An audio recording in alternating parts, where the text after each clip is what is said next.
Buenas tardes, plebes. Me da mucho gusto que estén aquí en el siguiente video. Eh, Hemos estado haciendo una serie de videos explicando algunos temas. Pues parece que ha gustado un poquito la forma en la que se explica.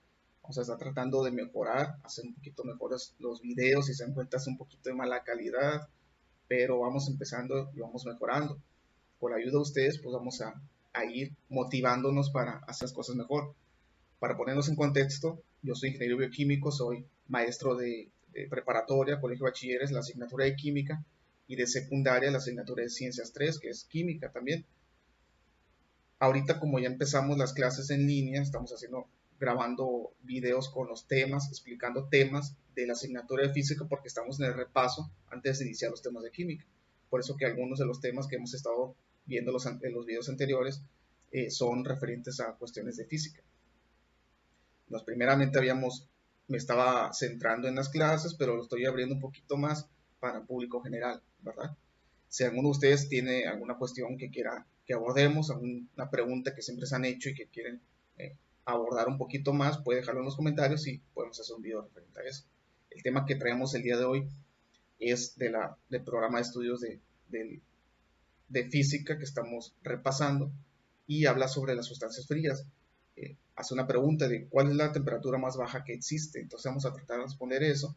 Vamos ahorita a analizar tres sustancias que encontramos en nuestra casa para ver cuál es la sustancia más fría que conocen. Entonces ustedes háganse esa pregunta, ¿cuál es la sustancia más fría que conocen o que han visto? ¿Existirá algo más frío que eso? Y para empezar, ¿existe el frío? Muchas veces decimos, es que tengo frío, pero ¿existirá realmente el frío? Sabemos que el calor sí existe, pero el frío, ¿qué es el frío? Vamos a responder esas preguntas ahorita. Y primeramente vamos a checar esas tres sustancias, vamos a checar sus temperaturas y compararlas para ver cuál es más fría que la otra. Y vamos a preguntarnos si existirá algo más frío que eso. Entonces voy por las sustancias y le checamos. Aquí tenemos tres sustancias. Primeramente tenemos agua, que está congelada, que eso pues es básico. Ustedes se preguntarán cuál es la temperatura en la que se congela el agua, pues decimos que es 0 grados Celsius, ¿verdad? El agua se convierte en hielo, se fusiona a 0 grados Celsius.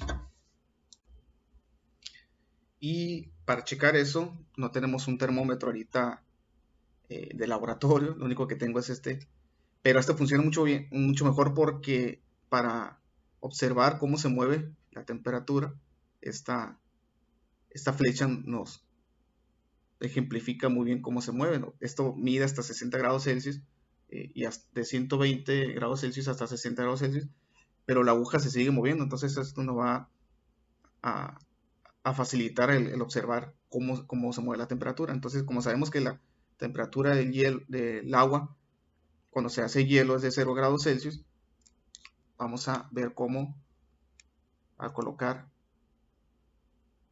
la aguja en el hielo, vamos a ver cómo se mueve la aguja. Vemos que está bajando. Y pues sabemos que el hielo tiene una temperatura de 0 grados Celsius. Entonces, ¿será la temperatura más baja que existe?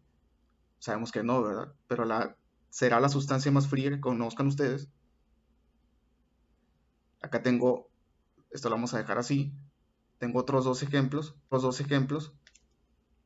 Uno es anticongelante y el otro es agua también, como este, pero este tiene sal.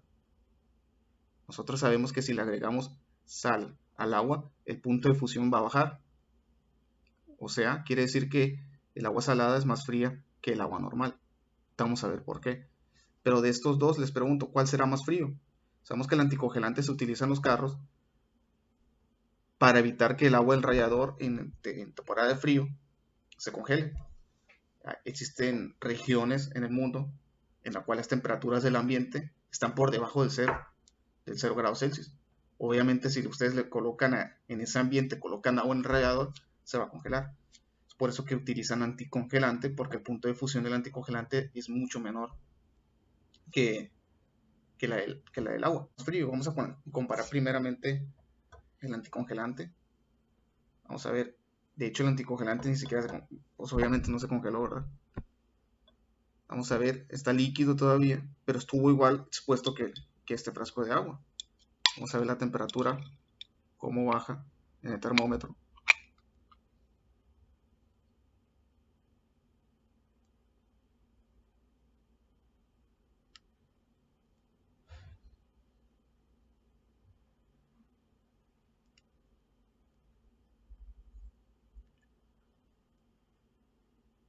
Ahí vemos cómo empezó a bajar todavía más que el de hielo, ¿verdad? De hecho, ni siquiera está congelado. Y el la otra sustancia es agua con sal. Y vamos a ver qué tan frío está el agua con sal. Vamos a comparar.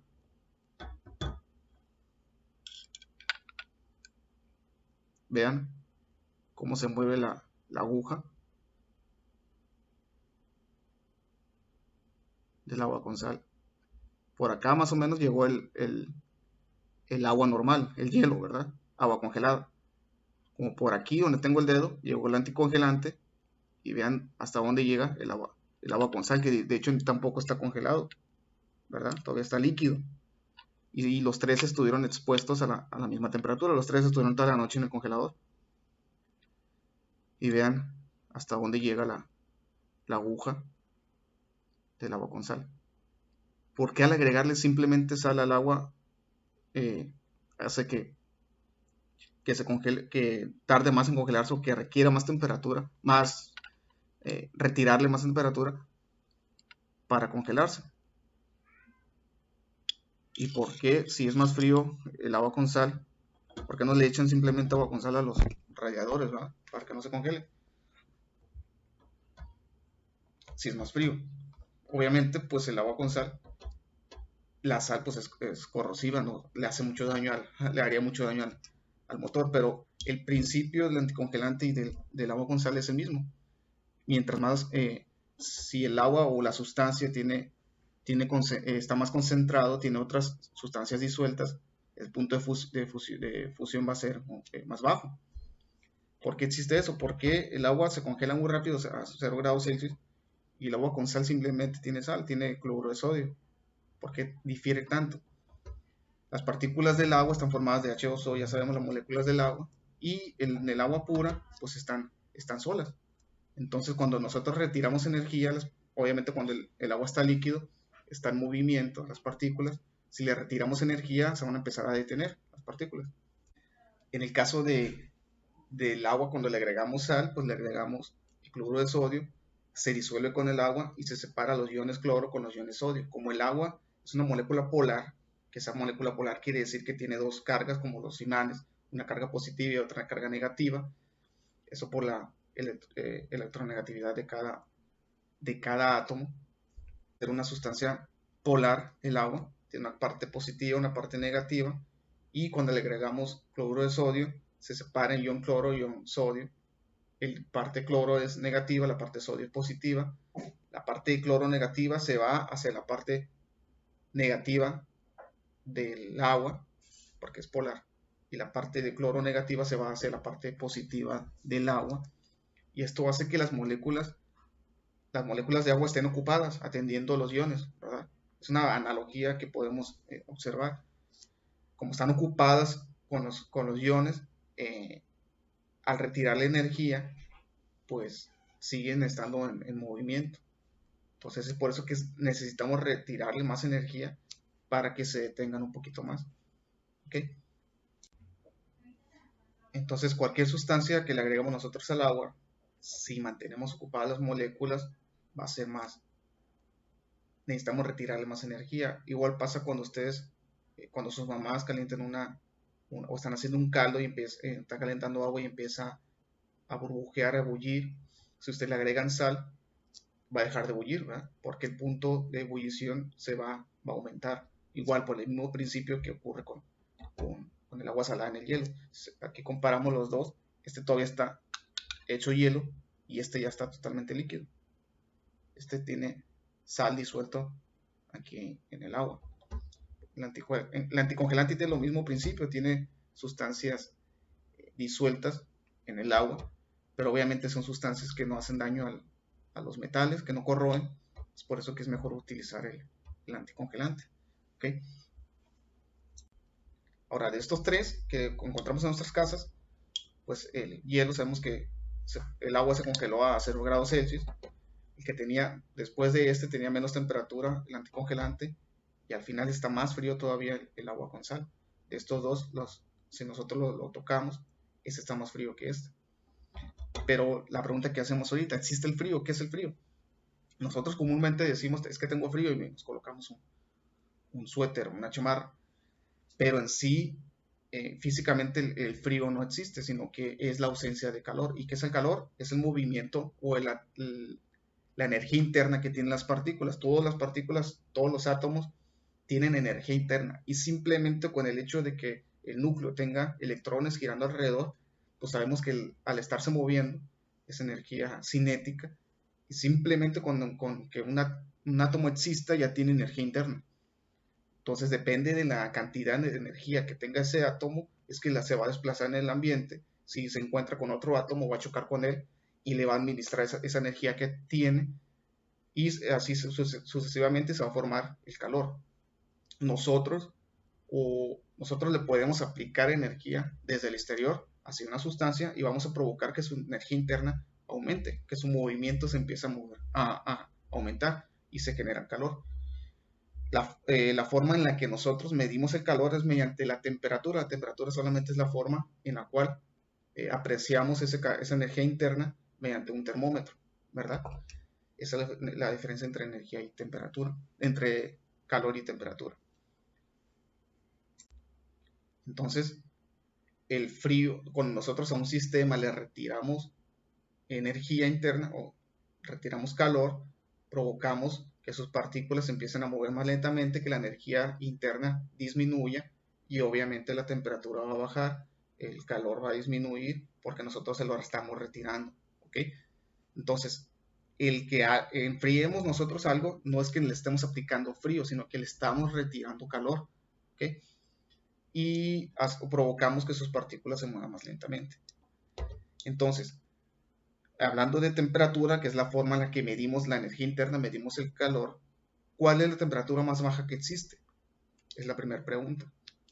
Obviamente aquí nosotros utilizamos tres sustancias comunes, pero existen sustancias mucho más frías que esas todavía. Aquí estamos hablando en escalas de 0 grados Celsius, por debajo del 0 grados Celsius. En la unidad del Sistema Internacional de Unidades, la temperatura se mide en kelvins. Los Kelvin no son grados como los Celsius. Los Celsius son grados porque existe una escala en un termómetro que tiene punto medio el 0, y por ahí, por encima, tiene unas escalas y por debajo tiene otras. Es por eso es que se mide en grados. Los Kelvin no son grados, no se le pone la bolita la parte de arriba a la K. ¿Okay? No son grados, ¿por qué? Porque los Kelvin es una unidad de temperatura, pero no está en una escala. No va de tal número a tal número, sino que mide el movimiento o la energía interna de las partículas, donde el 0 es absoluto. Es por eso que no es una escala, porque es una unidad absoluta. El 0 absoluto es la unidad en la que la energía interna de los átomos es nulo, es 0.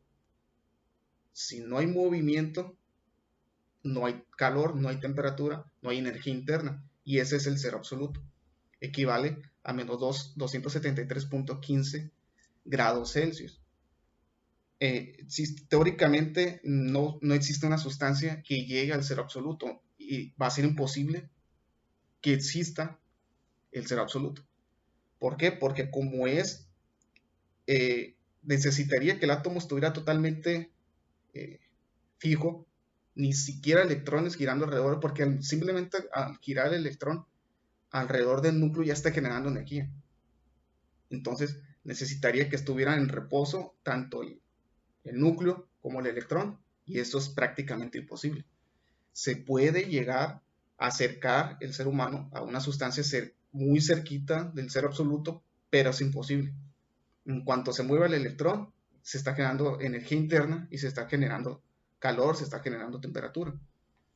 Existe un experimento en el que ya se llegó cerquita del cero absoluto. ¿Cómo se logró eso? Fue un experimento en Estados Unidos en la que le retiraron energía a gas sodio y potasio, un gas. Entonces, lo lógico es que para enfriar algo hay que retirarle energía, ¿ok? Retirarle calor. Pero los científicos vieron este experimento de otro enfoque. Como al gas se le tiene que retirar energía para enfriarlo, en lugar de estarle retirando con frío, estarle poniendo en contacto con otra sustancia para que le transfiera el calor, que es lo que comúnmente se hace en los refrigeradores. Colocas dos sustancias, una más caliente que la otra, y por lo que hace el calor es irse al más frío y así le retiras tu energía. Lo que hicieron los científicos es bombardear ese gas con energía. Y ahí viene la paradoja. ¿Cómo vas a enfriar algo si le estás aplicando energía? Lo que hacen es bombardearle energía para retirar esa energía. Es como si, por ejemplo, un francotirador le disparara a una persona para desarmarla. Le dispara donde tiene el arma y así la desarma. Donde está el gas se bombardea con energía y choca con los átomos para retirarle energía a los átomos. Es así como lograron enfriarla tanto, creo que 500 nanokelvins. Sabemos que el cero absoluto son 0 kelvins. 500 nanokelvins son 0.0060 y un 5 kelvins. Entonces, al bombardear con energía, hicieron que se retirara la energía al gas y se acercó a esa temperatura. Observaron muchas cosas en ese gas que todavía se están investigando. Y fue de nanosegundos. Duró nanosegundos suficientes como para tener mediciones y estarlas estudiando. Pero es casi imposible que dure un poquito más porque, como les digo, tendría que seguirle bombardeando para estarle retirando, porque en cuanto lo dejas de bombardear o cuando no le atines bien donde quieres bombardear para retirarle la energía, va a volver a iniciar la energía otra vez, la energía interna, ¿verdad? Entonces el cero absoluto es 0 grados Kelvin, Kelvin en honor a William Thomson, que en realidad no se llamaba Kelvin, el que atribuyó esta temperatura. De hecho, aquí tengo el libro de Lord Kelvin. En realidad no se llamaba Kelvin, le pusieron así por sus descubrimientos que hizo allá en Escocia, en la Universidad de Glasgow. Por sus descubrimientos, pues le dieron el honor de ser Lord, y como donde está la universidad hay un río que se llama Kelvin, y le pusieron así Lord Kelvin. Ahora los Lord los nombramos para reírnos de las personas. Antes sí en realidad se merecían el nombre de Lord. A él se lo atribuyeron por esos descubrimientos. Fue enterrado junto a Isaac Newton en la abadía de Westminster. Está ahí enterrado a un lado de él. Entonces es muy interesante la vida de él. Si quieren saber un poquito más, déjenlo en los comentarios y analizamos un poquito la vida de Lord Kelvin. Y un poquito el tema que estamos repasando de física para mis alumnos de química. Y si hay alguna duda, quedó por ahí alguna pregunta divagada, escriban en los comentarios y podemos hacer un video especial para continuar estos temas, porque es muy interesante cómo jugar con la temperatura, las analogías. Y si tienen algún tema interesante que ustedes quieran abordar un poquito más, pueden dejarlo en los comentarios y hacemos un video especial sobre eso. ¿Okay? Entonces, muchas gracias por el apoyo a todos los amigos y esperamos tener tiempo para seguir haciendo videos. Obviamente, la necesidad nos orilla a estar haciendo videos de esta forma porque no podemos estar ahorita en el aula atendiendo a los alumnos. Entonces, nos vemos en el siguiente video.